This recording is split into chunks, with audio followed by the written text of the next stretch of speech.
Amén. Tomen asiento, hermanos.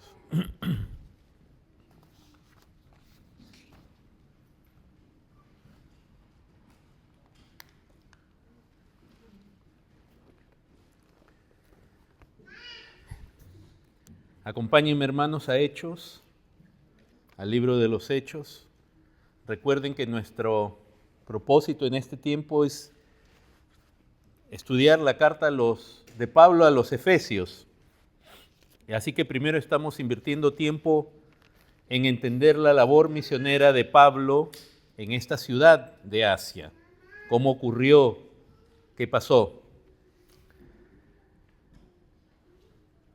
Estamos en el segundo viaje misionero de Pablo.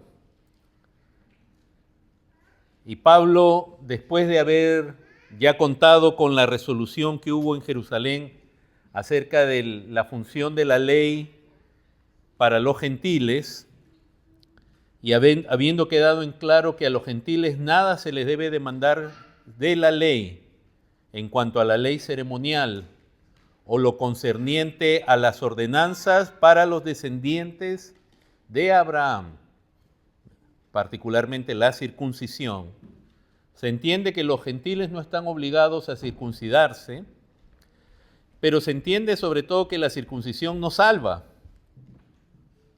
La circuncisión es una marca de ser descendiente de Abraham. Recuerden que hasta Ismael fue circuncidado y él no ha sido hijo de la promesa. O sea que esa era una instrucción para la descendencia natural de Abraham. Y si alguien es descendiente el día de hoy de Abraham o cree serlo, está bien si se circuncide y si lo ve como un deber.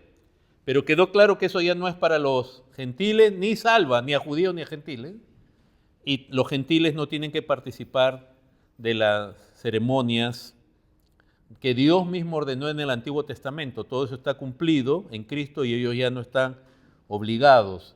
Y teniendo esa afirmación del Evangelio en el Concilio de Jerusalén, él salió en su segundo viaje, ya lo hemos visto, y quiere volver con Bernabé, le dice, para volver a visitar las ciudades donde habían predicado, particularmente la región de Galacia, que hemos estudiado ya también la carta a los Gálatas, y no hubo un acuerdo entre Bernabé y Saulo porque Bernabé quería llevar a su sobrino, que los había acompañado en el primer viaje, pero los abandonó. Pero no los abandonó al mundo, simplemente no continuó en el viaje misionero. Y Bernabé quería llevarlo en el segundo viaje, Pablo no, y hubo una diferencia entre ellos. Entonces Pablo más bien ahora parte con Silas. Silas era uno de los mensajeros de Jerusalén que había sido enviado para confirmar la decisión de Jerusalén junto con Pablo, Bernabé y Judas. Entonces Pablo, este segundo viaje misionero, parte con Silas y en el capítulo 16 vemos que llegan a Derbe, a Listra, ciudades de Galacia. Ahí encuentran a Timoteo, ya lo hemos compartido, lo que esto implica. Y a todos los hermanos que le hemos dado mapa la semana pasada, podrán ver en su mapa del segundo viaje que él parte para Tarso, llega a Derbe y a Listra, como acabamos de leer en el capítulo 16, verso 1. Allí en Listra encuentra un hermano, a un discípulo llamado Timoteo, del cual daban buen testimonio también los hermanos de Iconio, que es la otra ciudad de Galacia, y lo toma, lo circuncida, y hemos visto todo lo que ello significó, que no era una circuncisión para salvarlo, porque parecería una contradicción. Pablo le decía a los gentiles, no te tienes que circuncidar y la circuncisión no vale nada en Cristo, y ahora lo circuncida Timoteo. Era solamente porque los judíos sabían de él que su padre era gentil, era griego, aunque su madre era judía. Entonces, para Timoteo ser recibido también por los judíos y ser aceptado de visita en la sinagoga, a donde los gentiles no podían entrar, Pablo lo circuncida. Y Timoteo, un buen discípulo, un hijo en el Señor para Pablo, un hijo en la fe, se dispone a eso que decíamos es parte del gran precio que pagan hombres de Dios para servir a Cristo. Una experiencia muy dolorosa que no le añadía mérito a su vida ante Dios ni lo salvaba, sino que le daba la posibilidad de ser aceptado entre los judíos. Entonces ustedes, si ven en su mapa que les dimos la semana pasada o que tienen atrás en su Biblia también, él va a atravesar en el verso 6 toda la provincia Frigia, toda la provincia de Galacia, pero les es prohibido por el Espíritu Santo hablar la palabra en Asia. En Asia de ese tiempo, recuerden, no era el Asia que hoy conocemos, donde está China, ¿verdad? Y todos esos países de esa zona, también del sudeste de Asia, Vietnam, etcétera. La India pertenece a Asia. Asia en ese momento se le llamaba a esta región que ustedes en la Biblia siempre van a identificar por la carta de Apocalipsis, donde se les escribe en el capítulo 2 y 3 a las 7 iglesias que están en Asia, ¿no? Pero recuerden, no es el mismo Asia de ahora, ¿ok? Y ahí estaba Pérgamo, Tiatira, Sardis, Efeso. El Espíritu Santo no les permite ir hacia ahí. ¿Cómo supieron?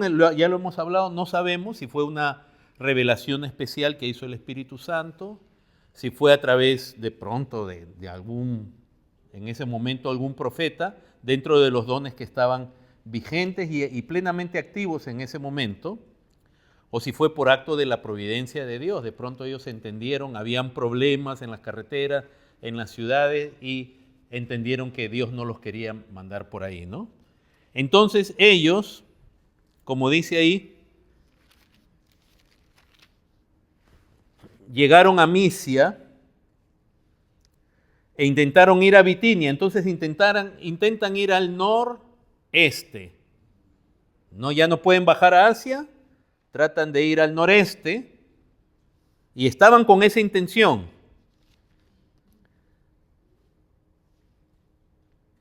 Y llegan a Troas.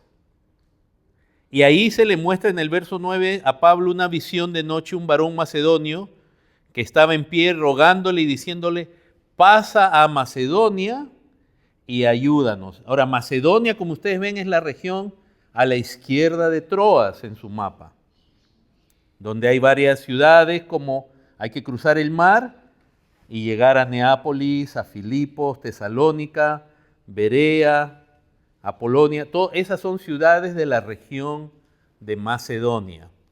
Por eso ya habíamos hablado de que hay que distinguir el nombre de regiones con el nombre de ciudades. La región de Macedonia tenía varias ciudades que ustedes cuando lean la Biblia ahora van a saber para dónde estaban, ¿no?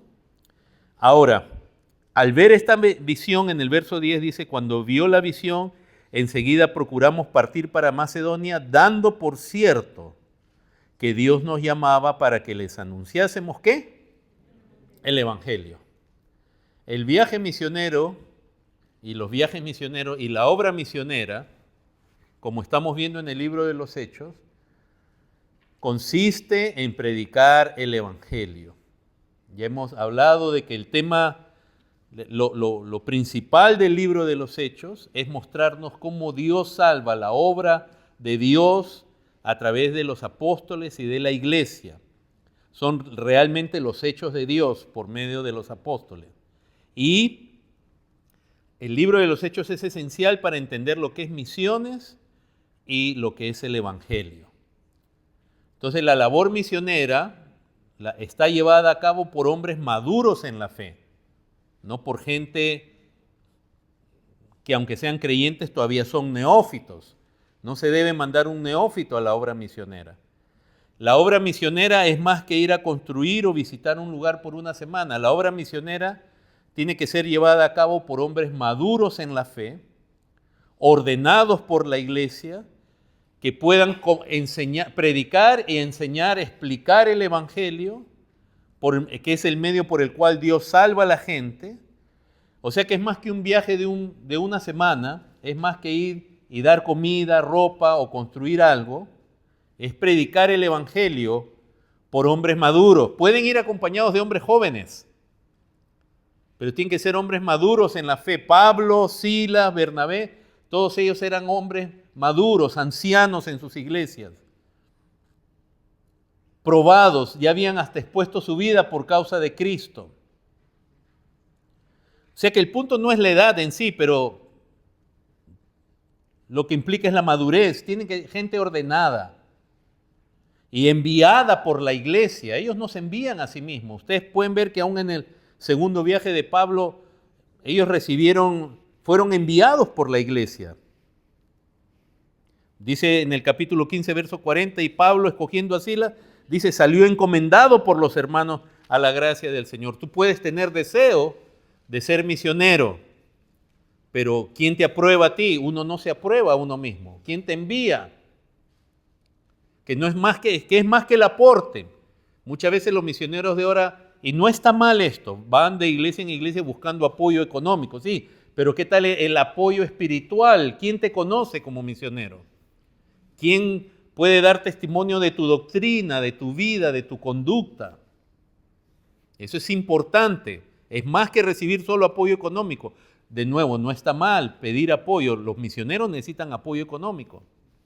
Y en esos días no había aplicaciones para enviarles dinero, no había eso. O sea que el apoyo económico que recibían de sus iglesias les duraba un tiempo y de ahí estaban confiando en Dios. Y a veces las iglesias locales eran responsables, pero a veces los descuidaban a los misioneros. Pero como quiera, el punto es enviar a hombres maduros, que la iglesia envíe, que tengan el deseo de ir, porque si ustedes ven el contexto, Pablo es el que tiene la iniciativa. Él le dice a Bernabé, vayamos. O sea, hay que tener iniciativa de llevar el evangelio. ¿Cuál es el corazón de un misionero? Y miren, es un apóstol misionero. El corazón es llevar el evangelio, hablar de Dios, hablar de Cristo bíblicamente como debe ser, anunciar la gracia de Dios, el perdón de pecados, la obra de Cristo, la obra redentora de Cristo en la cruz. Esa es la motivación. La motivación no es la aventura, no es un viaje solo para conocer un nuevo lugar. La motivación es llevar el evangelio. Entonces así ellos ya están viajando en el segundo viaje. Y ustedes pueden ver que en el capítulo 16, verso 11, zarpan de Troas porque hay que cruzar por mar y llegan directo, dice, a Samotracia y el siguiente día a Neápolis. Ahí ustedes lo tienen en su mapa, no está muy claro, pero pueden encontrar Neápolis. Verso 12, y de ahí a Filipos. Y a partir del verso 12 se nos va a narrar la obra de Dios por medio de Pablo en Filipos, lo que pasa. No nos vamos a detener ahí, lamentablemente, pues no estamos haciendo un estudio ahorita del libro de los Hechos, que ojalá un día lo podamos hacer, sino simplemente haciendo el recorrido para ver cómo Pablo es que llega a Éfeso. Capítulo 17, verso 1. Ellos se fueron de Filipos, y dice, pasando por Anfípolis y Apolonia, llegaron ¿a dónde? A Tesalónica. Ustedes van a ver en sus Biblias que hay dos cartas dirigidas a los tesalonicenses. Y los tesalonicenses eran los que vivían en esta ciudad de Tesalónica, que fue el nombre que se le dio en honor a una dama siglos antes.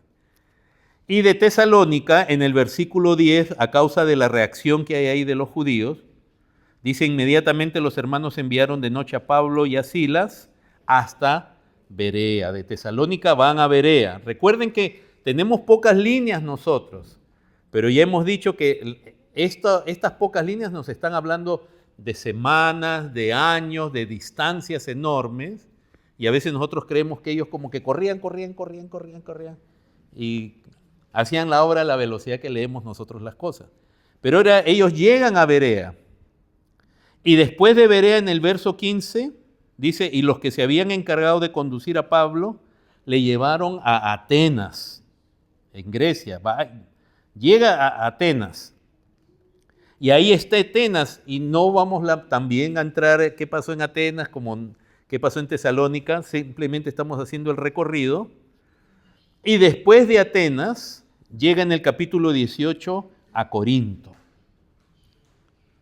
En Corinto, como dice el capítulo 18, verso 11, estuvo 1 año y 6 meses enseñándoles la palabra de Dios, el evangelio, el reino, quién es Dios, quién es Cristo, la obra, la gracia de Dios en la redención por Cristo. Y ahí el capítulo 18 nos va a estar hablando de Pablo en Corinto. Y después, en el verso 18 nos dice, mas Pablo, habiéndose detenido aún muchos días allí, después se despidió de los hermanos y navegó a Siria, y con él Priscila y Aquila. ¿Quiénes son estos personajes?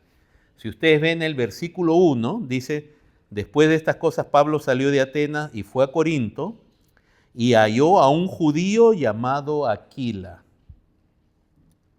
natural del Ponto, que es otra región bien lejana, recién venido de Italia con Priscila, su mujer. Aquila, a pesar que su nombre terminaba en A, era un hombre, ¿ok?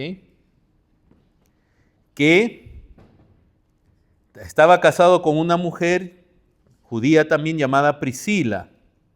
¿Y por qué los encontró Pablo en Corinto? Digamos, por la providencia de Dios, no los conocía, ahí los conoce. Porque dice Claudio, por cuanto Claudio, el emperador, había mandado que todos los judíos saliesen de Roma y fue a ellos. O sea, Aquila y Priscila, su esposa, vivían en Roma, pero hubo una revuelta entre los mismos judíos, no contra los romanos, sino entre judíos. Los historiadores dicen que lo más probable que esa revuelta haya sido entre judíos creyentes en Cristo y otros no, y Claudio se cansó de ellos y los echó a todos para afuera. Entonces Priscila y Aquila van a la ciudad de Corinto, Pablo llega a Corinto, los conoce y está con ellos y se pone a trabajar con ellos porque tenían el mismo negocio de hacer tiendas. Y cuando Pablo sale de Corinto, después de ese año y medio, se va con Priscila y Aquila. Entonces tenemos ahí, en el verso 19, ahora del capítulo 18, dice, y llegó a Éfeso, y los dejó allí, y entrando en la sinagoga discutía con los judíos. Acá vemos la primera visita, la primera llegada de Pablo a la ciudad de Éfeso. Pero es importante entender, y vamos a invertir un poquito de tiempo, en ver su partida de Corinto. En el verso 18 dice, mas Pablo, estamos repitiendo el versículo de antes, mas Pablo, habiéndose detenido aún muchos días ahí en Corinto, después se despidió de los hermanos y navegó a Siria y con él, ahora menciona a la esposa primera, Priscila y Aquila. Estos dos hermanos en la fe habían sido muy útiles en el establecimiento de la iglesia en Corinto. Al mencionarse primero ahora a Priscila, es posible, como algunos entienden, que la labor de Priscila haya sido de mucha mayor influencia en la labor de establecimiento de la iglesia que la del esposo. Los dos eran colaboradores de Pablo. No se está seguro por qué se hace ese cambio, pero en vez de mencionarlo Aquila primero, ahora menciona a Priscila. Posiblemente es eso. De todos modos, los dos eran buenos colaboradores de Pablo, creyentes en Cristo también, y con ellos es que él va a llegar a Éfeso. Pero miren, en el verso 18 también dice lo siguiente, habiéndose rapado la cabeza en Cencrea, porque tenía hecho voto. Ahora sí, leamos hasta el versículo 22. Y llegó a Éfeso y los dejó allí, y entrando en la sinagoga discutía con los judíos, los cuales le rogaban que se quedase con ellos por más tiempo, mas no accedió, sino que se despidió de ellos, diciendo, es necesario que en todo caso yo guarde en Jerusalén la fiesta que viene, pero otra vez volveré a vosotros si Dios quiere. Y zarpó de Éfeso. Habiendo arribado a Cesarea, subió para saludar a la iglesia y luego descendió a Antioquía. ¿Ok? Vamos a tratar de desmenuzar estos versículos para entender la obra misionera de Pablo en Éfeso. Él sale de Corinto con Priscila y Aquila, toman un barco, y en su mapa pueden ver que ese barco tiene que llegar a una de las ciudades donde le había sido prohibido hablar. Al menos, ya digamos, más de 2 años antes, quizás 3 o 4 años antes, que era Asia. Es por eso que él llega a Éfeso. Al comienzo de su viaje el Espíritu Santo no les permitió bajar a esa región, pero ahora porque el regreso era parte de la ruta, tienen que llegar a esa ciudad, porque los barcos de ese tiempo no podían navegar días y días, navegaban con cierta distancia de la costa, ¿verdad? Eran barcos pequeños, no podían guardar muchísimas provisiones, y lo que hacían eran varias paradas con cierta distancia. No es como ahora que usted puede tomar un barco y cruzar todo el Atlántico sin ninguna parada. No era así. Entonces llega a Éfeso, pero ustedes pueden ver que su destino no era Éfeso. ¿Cuál era su destino? ¿Quién me dice? Según el versículo 21. ¿Cuál era el destino de Pablo? Casi. Buena pregunta. No dónde llegó al final, hacia dónde se estaba dirigiendo Pablo. El verso 21 nos lo dice. ¿A dónde quería llegar? Jerusalén. A ver, mírenlo, porque si la Biblia es chino para ustedes, el mensaje va a ser japonés también. ¿A dónde quería llegar Pablo? Pues decía, es necesario que en todo caso yo guarde en Jerusalén. Y es por eso que él sale apurado de Éfeso. No se queda por ahí mucho tiempo en esta primera visita. O sea, su destino era Jerusalén. ¿Y por qué su destino era Jerusalén? Porque en el verso 18, él algo le hizo a su cabeza. ¿Qué le hizo a su cabeza? ¿Cómo? Se rapó, se afeitó, ¿no? O sea que cuando alguno de ustedes se corte chiquito, vamos a preguntarle si hizo un voto o qué pasó. No. Pero Pablo sí se afeitó, hizo un voto. Y tenía que llegar pronto a Jerusalén porque los votos se tenían que cumplir con Dios y había un límite en el plazo. Y en este caso él tenía prevista un plazo que era la fiesta. Había una fiesta en Jerusalén, una fiesta de los judíos que venía. ¿Y por qué estoy haciendo mención de esto, hermanos, ahora? No podemos entrar en todos los detalles. Cuando hablemos de misiones, y para los que tengan interés en misiones, podemos hablar de la parte cultural, porque Pablo, estamos viendo que él era predicador del Evangelio, él tenía bien en claro que la ley nos salva, y entonces Pablo, ¿qué haces ahora yendo a una fiesta de Jehová, una de las fiestas del Antiguo Pacto? De todos modos, ahorita nos queda claro que su destino era Jerusalén, pero al parar en Éfeso, él, ¿qué hace?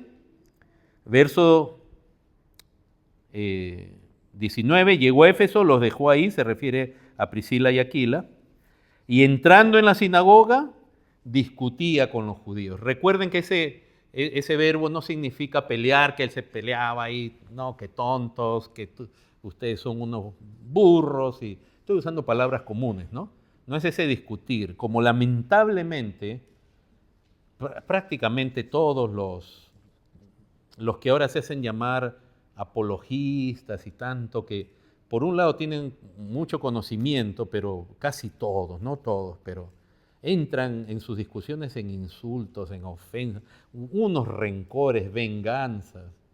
A eso no se refiere. Se refiere a predicar, a anunciar el Evangelio y obviamente hablar, aclarar, discutir en cuanto al tema. Para los judíos muchos era sorpresa y él les explicaba el Evangelio. A eso se refiere con la palabra discutir, no es pelear. Primero iba a los judíos y dentro de las sinagogas a veces también habían gentiles prosélitos de los judíos, pero él también iba a los gentiles, a los que ni siquiera eran prosélitos de los judíos. En este caso nos hace ese mismo énfasis que él primeramente iba a los judíos, les hablaba el Evangelio y gastaba tiempo explicando. Hermano, esto es importante, ese discutir. Porque Hay que anunciar el Evangelio y hay que explicarlo para que la gente lo entienda. Es increíble que en nuestros días, desde hace décadas, algunas sectas que no tienen la verdad, pero que han salido del cristianismo, invierten más tiempo en evangelizar su error y en explicarle su error a la gente que los mismos cristianos con la verdad que tienen en sus manos del Evangelio. Porque a nosotros nos han dicho que nuestro deber, para convertir a la gente, lo único que necesitamos es mostrarle amor. Y los otros, mientras van explicándole y gastan semana y semana, y agarran gente entonces que no saben nada de la Biblia y le dicen, mira, esto es así, con error, y la gente que no sabe nada no tiene armas con que defenderse. Así que el llamado a evangelizar es un llamado a presentar el Evangelio, pero también a explicar el Evangelio y a veces a rebatir opiniones contrarias, pero es invertir tiempo con las personas. Entonces tenemos que invertir tiempo en esto que aquí la Biblia llama como discutir, pero que no es pelear, recuerden. Es escuchar a la gente lo que entienden, aclarar el Evangelio. Y eso es algo importante en la obra misionera. Pablo hacía eso por mucho tiempo. Porque así no solamente predicando el Evangelio, la gente se puede convertir a Cristo, porque nadie se puede convertir a Cristo sin escuchar el Evangelio, sino que una vez convertidos, Pablo pasaba tiempo afirmándolos en el Evangelio como discípulos. Porque él sabía que él no podía estar para siempre con ellos. Y así era como no solamente anunciaba el Evangelio, explicaba, enseñaba el Evangelio, los profundizaba en el Evangelio a los discípulos, y así se formaban iglesias, y de entre ellos, los que más o mejor entendían el Evangelio y lo vivían, porque no es solamente entenderlo, es vivir el Evangelio, se iba estableciendo de ellos a los ancianos de las iglesias. O sea que hay que dedicar tiempo. Y esta parte es importante entonces, hermanos, porque por eso nosotros como iglesia invertimos tiempo, ya no en predicarles el Evangelio a ustedes en el sentido de venir a Cristo para perdón de pecados, que yo creo que por lo menos la mayoría, no todos necesariamente, pero la mayoría de ustedes ha entendido y ha hecho. Pero ahora para que su fe en Cristo sea más profunda, mayor, les enseñamos, les explicamos el Evangelio. Por eso es que invertimos tiempo y las células y la escuela dominical y todo el culto para que se afirmen en Cristo, para que crezcan en Cristo, para que su corazón esté en el glorioso Salvador, en Dios y en la obra gloriosa que Él ha hecho en Cristo. Y no en los hombres, para que su confianza no esté en ustedes mismos, ni en la iglesia, ni en el pastor, sino en Cristo, porque Él es el Salvador. Y se gocen en Él y estén firmes en Él y estén, digamos, claros de quién es Dios y de su obra. Y tengan esperanza, seguridad en Él. Para que aun cuando ustedes vean en la imperfección que todavía está en nosotros o pecado, puedan seguir en fe confiando en Él. Y para eso hay que exponer el Evangelio, hay que explicarlo. Pero sobre todo para que alguien llegue a entender esto, es gastar tiempo. Entonces, hermanos, antes los cristianos cuando querían evangelizar a alguien o a un familiar, le decía, oye, te invito, por ejemplo, a tomar un café, te invito a tomar, almorzar algo, ¿no? Oye, quiero explicarte esto, y la persona, y dale este pasaje, y léele. Era algo intencional que se hacía para predicar la Biblia, ¿no? Mi esposa me contaba ayer como una amiga, cuando ella no era creyente, aunque creía que lo era, pero le dio una hojita, ¿no? Con versículos y le decía, lee, medita. Y ella tenía rechazo a esa hojita porque para comenzar a Dios se le llamaba Jehová allí. Y a los de la religión papista no les diga Jehová porque ya le comienza a salir ampollas en el cuerpo. Entonces, pero fue leyendo eso que Dios comienza a obrar en su vida. Entonces, esa intencionalidad de no solo mostrar cariño o mostrar buena conducta, porque la gente puede decir, ah, qué buena persona es esa, mira, qué amable es conmigo, o mi mamá, mi papá, quien sea, qué amable es, pero el Evangelio en qué momento se le da, ¿no? Entonces, ¿cómo entender esto, hermanos? La importancia del tiempo que hay que pasar con la gente explicando el Evangelio. Y es algo que tenemos que aprender del ministerio de Pablo en Éfeso y en cada lugar. Pero ahora, ¿cómo entender esto que se había rapado la cabeza y que había hecho un voto? Hermanos, los votos, Pablo no hay un divorcio entre la fe en Cristo y la salvación solo por fe y por gracia, como él afirma. Pero el voto era una promesa. El voto es una promesa.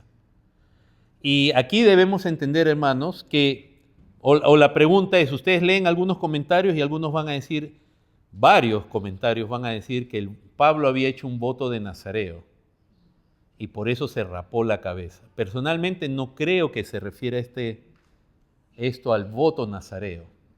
¿Por qué? Porque Pablo se rapa la cabeza yendo hacia Éfeso.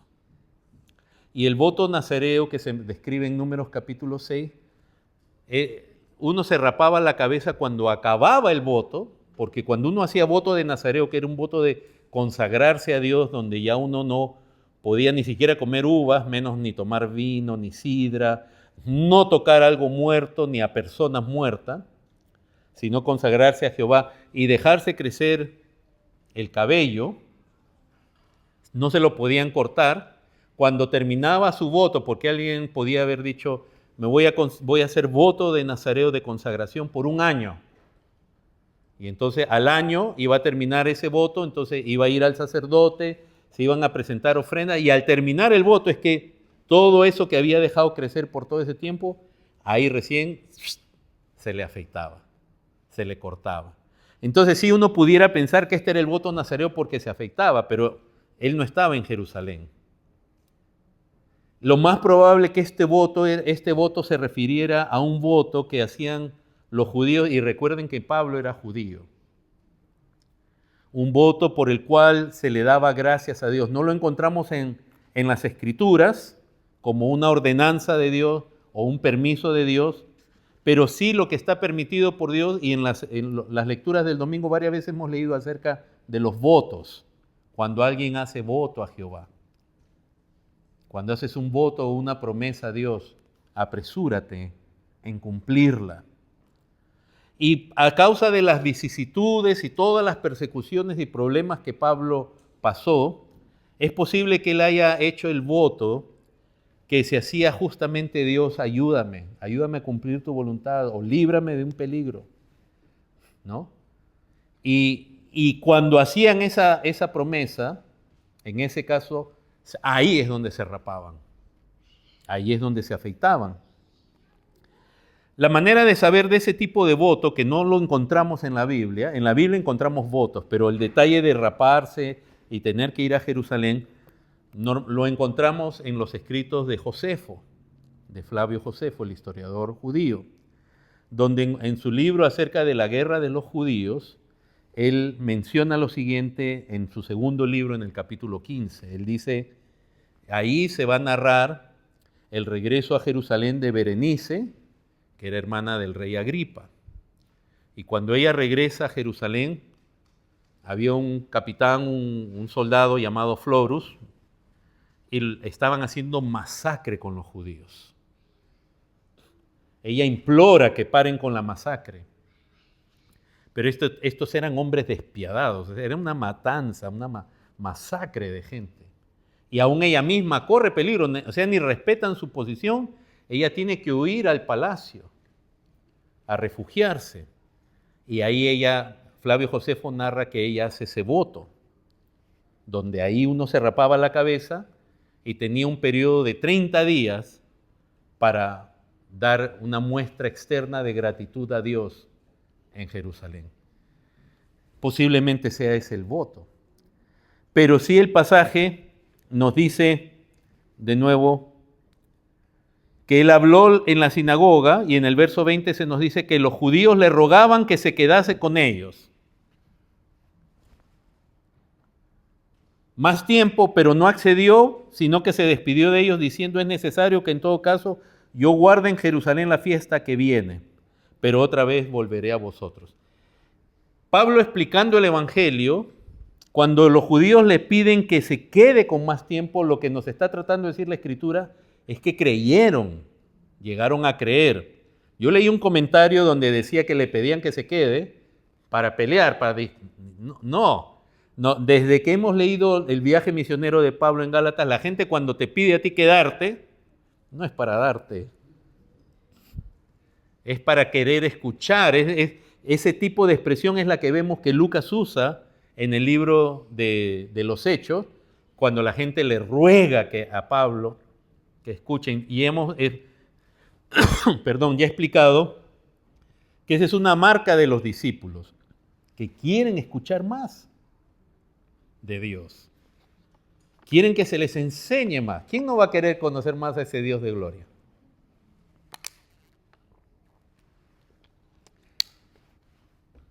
Entonces le rogaron que se quedaran, pero él tenía que ir a Jerusalén, él había hecho un voto. Ahora, ¿ese voto Pablo lo hizo por sí mismo o porque en sus viajes y en los lugares donde estaba, como siempre tenía contacto con judíos, y parte de los creyentes eran judíos, era una manera de confirmar que él seguía respetando, digamos, la cultura judía?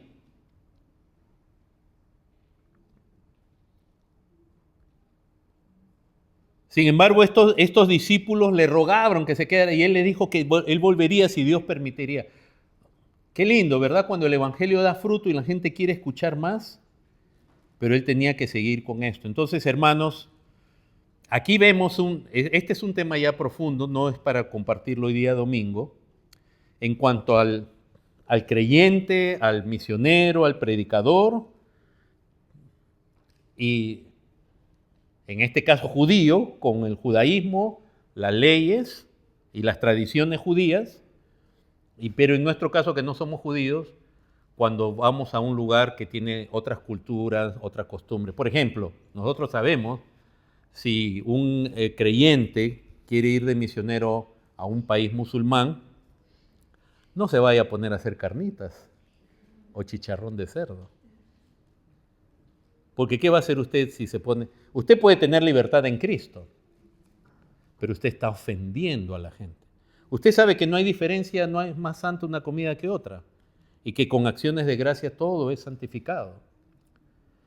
Pero hay ciertos aspectos de la cultura donde usted quiere respetar, no ser de tropiezo, aunque usted sabe que no tiene ningún valor. Una mujer que va a acompañar a su esposo a un lugar musulmán, donde las mujeres se cubren la cabeza, se va a cubrir la cabeza, porque si no va a ser afrentada y van a ser expulsados. Entonces hay aspectos culturales. Si yo quisiera ir a un contexto de judíos tradicionales, no voy a violar el sábado dentro del entendimiento que ellos tienen. Lo que voy a procurar es que entiendan el Evangelio. O sea, lo importante primeramente es el cambio que el Evangelio hace en la persona, en el corazón, que tengan fe en Cristo. Y luego el mismo Evangelio, por la palabra de Dios, les va a ir mostrando que de pronto la gente cree en cosas o confía en cosas que no debería creer y las va a ir desechando. Entonces, ¿hasta qué punto Pablo, y tenía que cumplirla, porque tú no hacías una promesa y después dejarla en el aire? ¿Hasta qué punto era su convicción o también dar testimonio? ¿Saben por qué? Porque los judíos eran, no sé si en su país se usan, espero que no sea una mala palabra, una mala expresión, pero eran bien observadores, bien fijones, decimos en mi país. Por ejemplo, ustedes recordarán cuando hablamos de Timoteo que los judíos sabían que su papá era griego. ¿Cómo sabían eso? Sabían todo de todo el mundo. Y a Pablo ya se lo iba y venía acusando de que él pisoteaba la ley y las tradiciones de los judíos. Y eso lo pueden ver con más claridad cuando él llega a Jerusalén.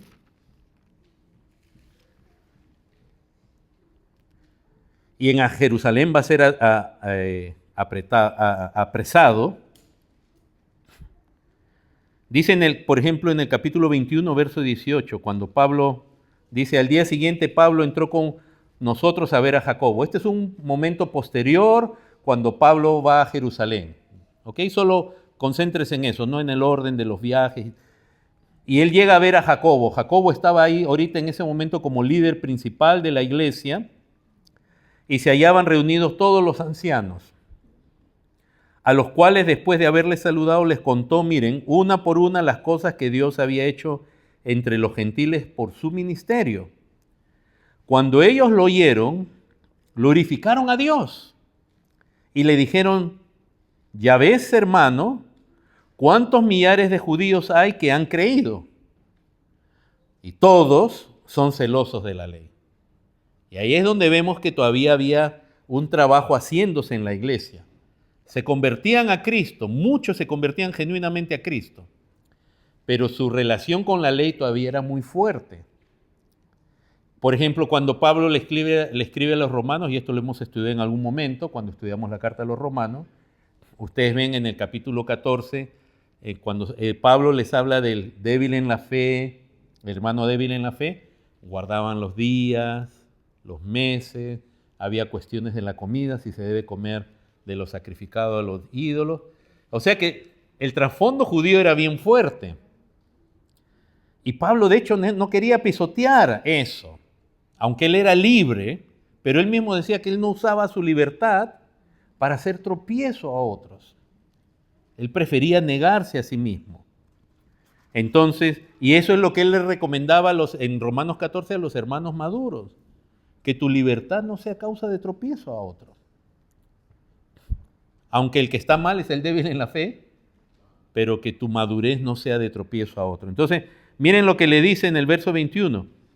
Se les ha informado en cuanto a ti que enseñas a todos los judíos que están entre los gentiles a apostatar de Moisés, diciéndoles que no circunciden a sus hijos ni observen las costumbres. ¿Ven? Ya el nombre de Pablo, de Saulo, tenía muy mala fama entre los judíos que eran celosos de la ley. Lo acusaban de que él pisoteaba la ley, que los judíos no deben obedecer nada. Y él no, él predicaba el evangelio, él predicaba a Cristo, que en él se cumple la ley. Entonces aquí ustedes van a ver que Jacobo le recomienda proceder con un voto, y a pesar de que él hace eso, como judío, cuando lo ven en el templo, lo agarran y dicen, es increíble, porque él está haciendo algo que para los judíos es ser judío, y lo van a apresar y lo van a querer matar en ese momento, acusándolo de que él pisotea la ley. El voto que ustedes ven aquí en Hechos 18 no es el mismo del cual van a leer en Hechos después 21. Es otro voto. Pero no queremos distraernos mucho en esto, sino decirles de nuevo, Pablo era judío, él no era gentil. ¿Cuánto todavía en su conciencia y por testimonio, por no ser tropiezo, lo llevó a hacer este voto? No lo sé, no lo sé. Es una mención, digamos, para provocar en nosotros la discusión, el debate de cuál es el deber de un misionero, aún de pronto su propio trasfondo. ¿Cuántas cosas de pronto nosotros hacemos por nuestro trasfondo religioso, cultural? Más que porque el Evangelio lo manda.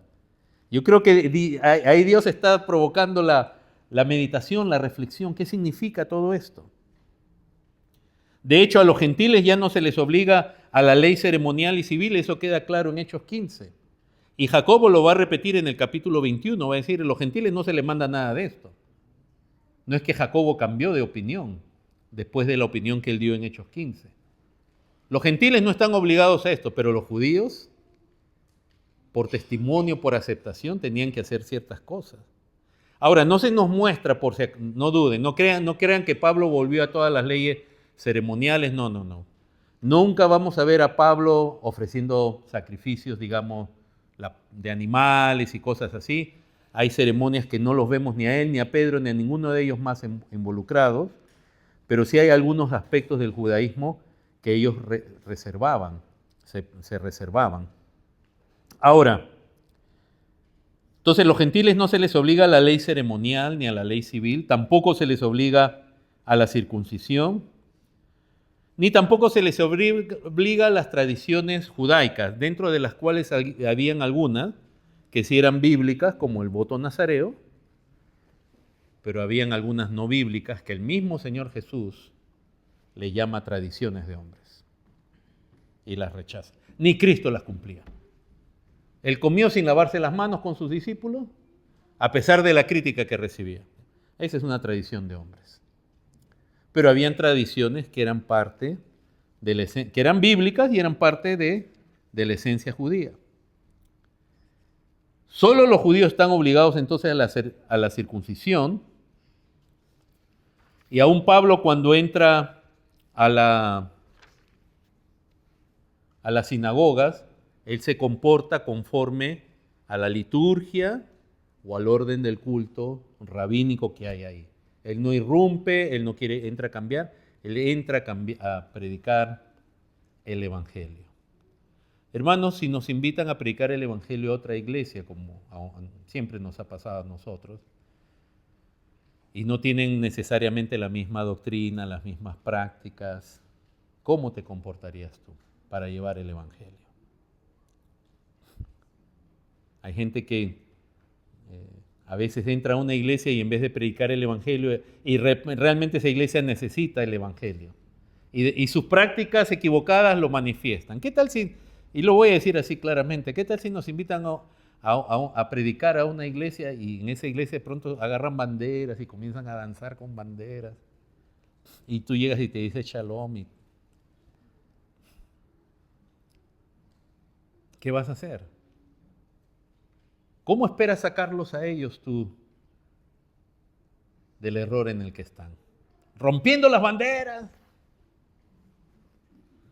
o predicando el Evangelio?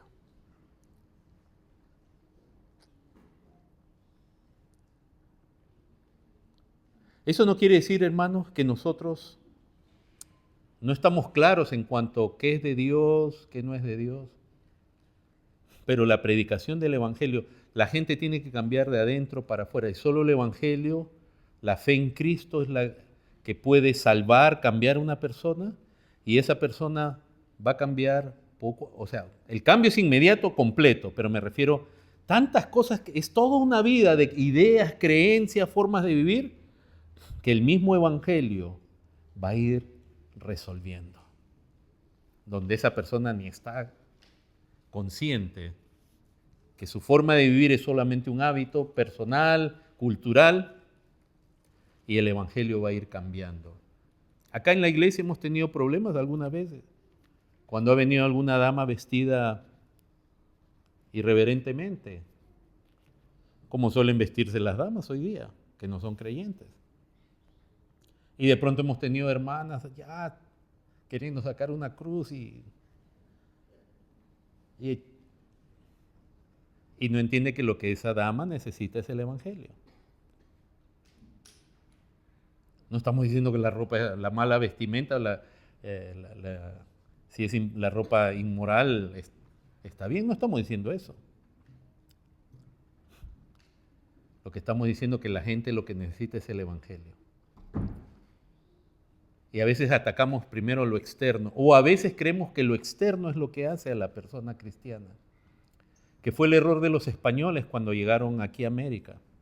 A los pobres indios ya le ponían camisa, esos cuellos que usaban los españoles, esos pantalones, ¿no? Imagínense, en lugares donde hace 40 grados de temperatura, los pobres indios se derretían como mantequilla. Pero ellos creían que eso era sinónimo de decencia. Y por dentro los indios resistían al Evangelio porque se lo daban de una manera impositiva. O le estaban hablando del Evangelio, pero a la vez los estaban abusando. Entonces, hermanos, el punto es predicar, gastar, invertir tiempo hablando. Hay mucho que decir en cuanto a prácticas que uno tiene por testimonio a otros, quizás por convicción de uno.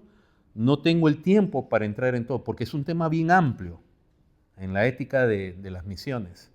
Es un tema muy profundo. Pero es por eso que Pablo pasó por ahí pocas veces poco tiempo en su primer viaje. Y ya terminando en el verso 22 dice, habiendo arribado a Cesarea, pueden ver en su mapa dónde está Cesarea, dice, fíjense esta expresión, cuando dice subió para saludar a la iglesia.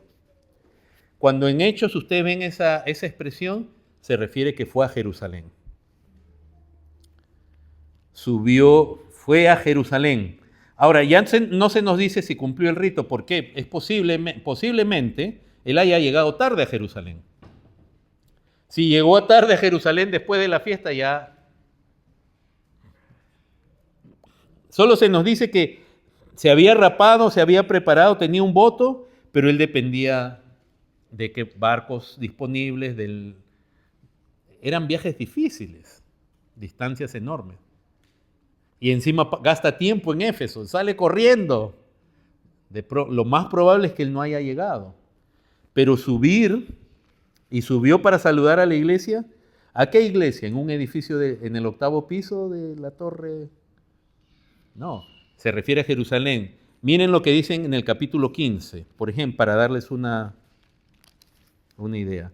Cuando hubo la discusión entre los judaizantes y los cristianos,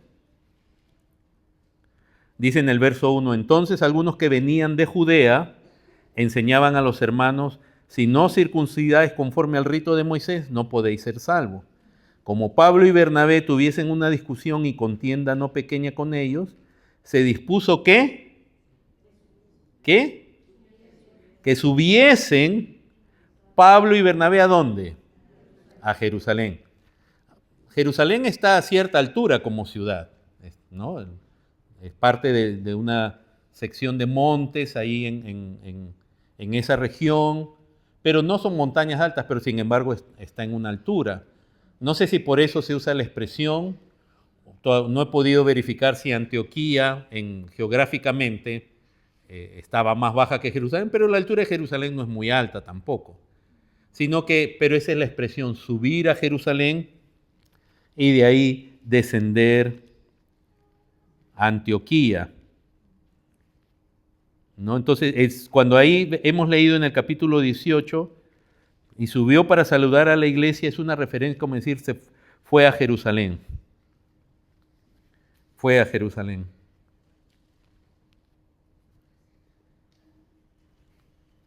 Capítulo 15, verso 30. Cuando termina el concilio, en el verso 30 dice, así pues, los que fueron enviados, ¿qué pasó? Descendieron a Antioquía. Subieron a Jerusalén y descendieron a Antioquía. Entonces Pablo ahora ya estamos cerrando en el capítulo 18 y vamos a ver la conclusión. Dice de nuevo el verso 22, habiendo arribado a Cesarea, la costa, subió para saludar a la iglesia y luego volvió a Antioquía. Aquí termina el segundo viaje misionero de Pablo. Su mención entonces en Éfeso es pequeña, pero ¿cuál es la conclusión y el énfasis? De lo que se trata es hablar el evangelio a otros y gastar tiempo, lo más que se pueda con ellos, discutiendo, no en el sentido de pelear, sino aclarar, escuchar argumentos, tener respuesta del evangelio. Eso es evangelizar, hablar de Dios, hablar de Cristo, hablar conforme bíblicamente, hablar de su reino, hablar de la obra expiatoria de Cristo, hablar de los logros de Cristo, para que la gente se arrepienta de sus pecados, hablar de la condición del hombre para que la gente se convierta de su idolatría a Dios, de su pecado a Dios. Hermanos, la gente por naturaleza es idólatra, es pecadora, y eso eras tú, y eso era yo. ¿Quién les va a hablar de su idolatría, pero no en condenación, sino diciéndole, pero hay un Dios verdadero? ¿Quién le va a decir a la gente que su culto con imágenes o con cuadros es idolatría disfrazada de cristianismo? Pero que hay un Dios de verdad al que se le adora en espíritu y en verdad, y que nos manda a arrepentirnos de todas estas cosas. y creer en Dios. ¿No creen que eso toma tiempo mostrar? Si creemos que evangelizar es solamente decirle a la gente arrepiéntete y ven a Cristo sin explicarle quién es Dios, quién es Cristo, qué es el pecado, por qué somos pecadores. Por ejemplo, ¿cuánto tiempo creen que toma, hermanos, confrontar el pecado conforme a la ley? O sea, porque si usted le dice a la gente, ¿usted ha pecado? Sí, he cometido algunos errores, pero cuando usted le habla la ley de Dios, ahí se da cuenta de su condición. ¿Cuánto tiempo toma? ¿Cree que eso se lo puede decir usted solo en 10, 15 minutos? Hablarles del juicio venidero.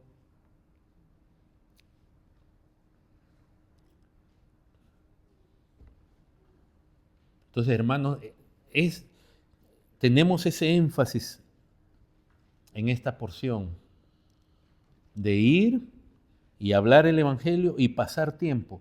Y hermanos, realmente qué dolor más grande cuando la gente quiere escuchar más y alguien se tiene que ir. Pero Pablo no se fue abandonándolos. Dejó a Priscila y a Aquila en ese lugar. Y luego envía a otros hermanos, pero no los abandona, para que alguien pueda seguir alimentando a esa gente. Hay situaciones donde de pronto no se pueda, como el caso de Felipe y el etíope, donde es un momento de compartir, pero el etíope cree, se bautiza, pero tiene que volver a su región y Felipe no puede ir con él. Pero en lo que tú y yo podamos, tenemos que explicar el Evangelio para que la gente crea en Dios, entendiendo el Evangelio. Eso toma tiempo, hermanos. Y eso no solo lo debe hacer una secta, que ya creo que todos saben cuál es. Eso lo debiera hacer los creyentes, la iglesia. Es más que mostrarle cariño y buena actitud, buena conducta a la gente. Eso es necesario. Pues no queremos que predicar el Evangelio y tus vecinos digan, oiga, pero ese es un pleitista, ese es un así, no paga sus deudas. No, sino que sea alguien que complemente el Evangelio. Les invito a ponerse en pie.